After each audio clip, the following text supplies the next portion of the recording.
Good morning. Good morning.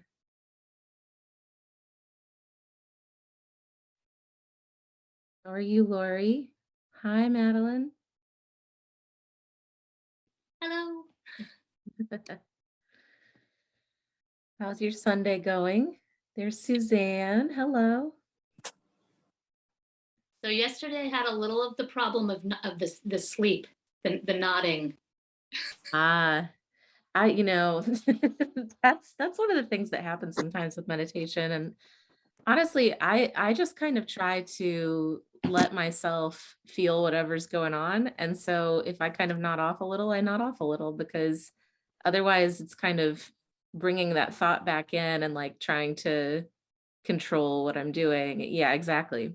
So sitting on a cushion or on the you tend to sit, with your legs under you kind of kneeling too, don't you? Well, yesterday I sat on a square with my feet flat Oh, on the okay. ground, Gotcha. and today I'm going back to cross-legged on the ground. So we'll see Okay. if that's a I little. was gonna say sometimes sitting in a chair, I have more of a tendency to get a little sleepy. That's sort of yesterday, I think. Yeah. So this today is cross-legged, but still with a back against Yeah. something. And yeah, having your back up against the wall, sometimes that can help. Sometimes it can make it more tempting to nod off. Um, it depends on if you are paying attention to like the feel of your spine. I don't know. It's kind of like the more I pay attention to what's going on with my body, and not in a way that I get sort of dragged off by those thoughts, but just in a way that it keeps me really honed in, that actually tends to help me keep awake a little bit more if I'm feeling sleepy.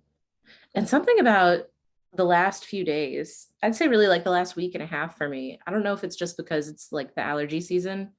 I think that might have something to do with it, but I also have been very sleepy at the beginning of the days. Like it's taken me a while to wake up these days.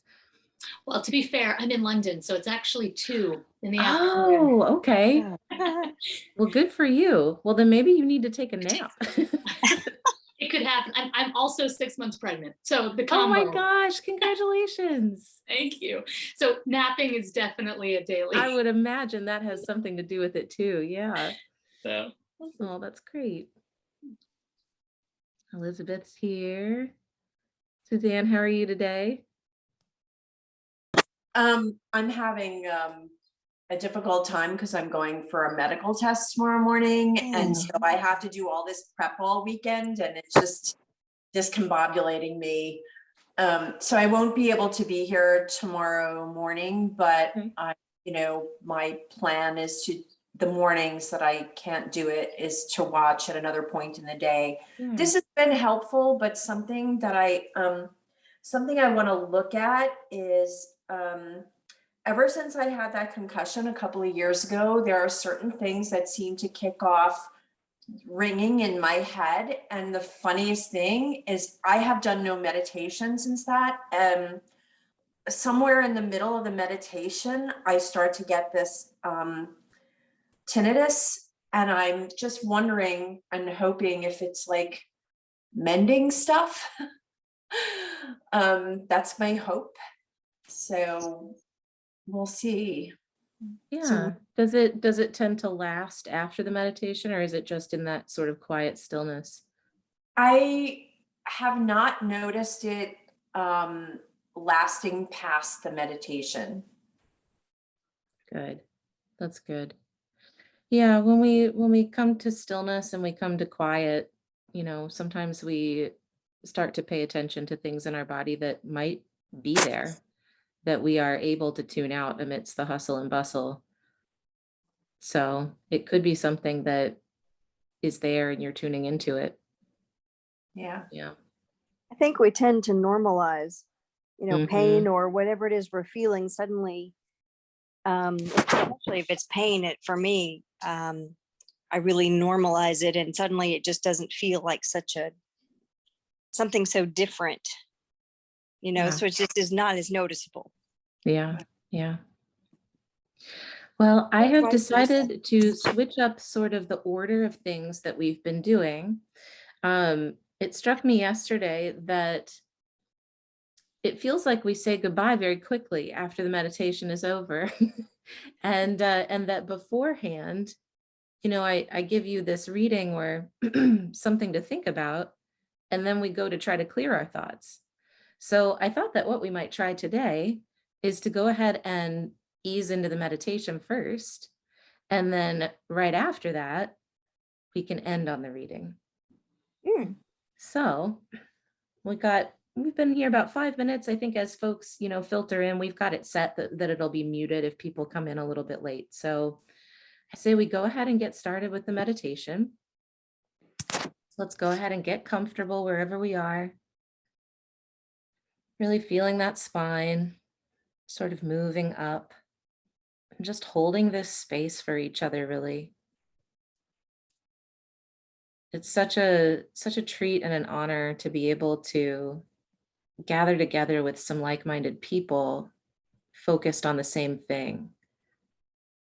Meditation is something you can do on your own, but when you have this space with other people that are in that same like mind of this being what our focus is, it's just a real gift. So feeling that energy moving from the base of the spine up toward the top of the head, allowing that chin to drop just a little, feeling the length along the back of the neck, head floating up like a balloon, shoulders relaxed, eyes gently closed. And just sort of feel the sensation of the breath coming into the nostrils, down into the belly, swirling around and then gently back out.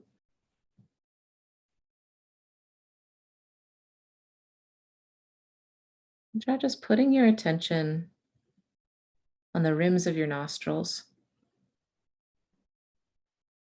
And for the next 15 minutes, as we have this meditation, allow yourself to continue coming back to that if your thoughts drift. Just the sensation of the air passing in and out, or if your mouth is slightly open, in and out through the lips.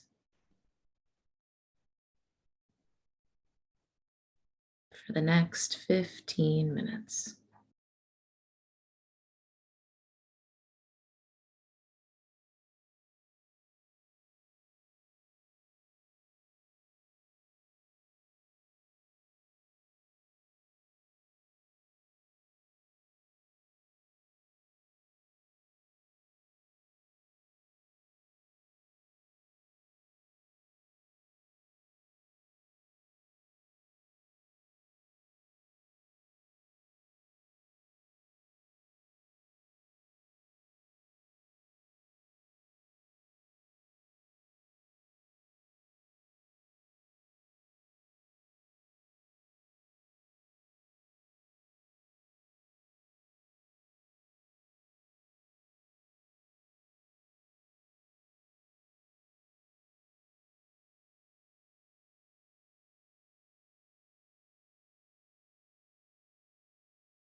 So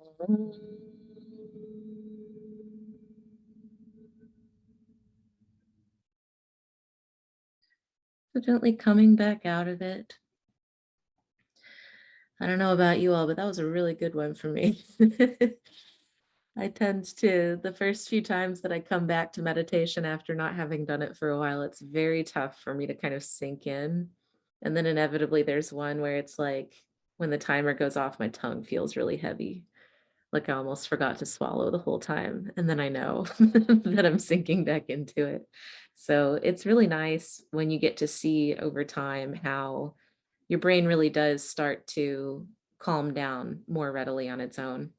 And your body starts to calm down more readily on its own. And that's what the benefit is of coming back to this every single day for just 15 minutes. You know, you just start to get in that habit, and your body and your mind really start to be able to just sort of let go of things more quickly and relax into it. So here's the little reading that I'll leave you with for today. Let me pull it up here.